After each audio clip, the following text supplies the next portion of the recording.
নাই দেশটা স্বাধীন হইলো, এখন যদি রাস্তা আমরা গ্রামের রাস্তাটা যদি একটু উন্নত হয় তাহলে আমরা ওই স্বাধীনতাটা একটু বুক করতে পারবো।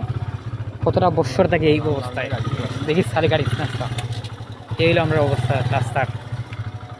গ্রামের রাস্তাটা খুব উন্নত আসলে, দিন দিন খুব উন্নত। ও দেখি আমার সাইকেল আর মাঙ্গিস না হলে এ গাড়ি চল সাস্তা গাড়ি চল।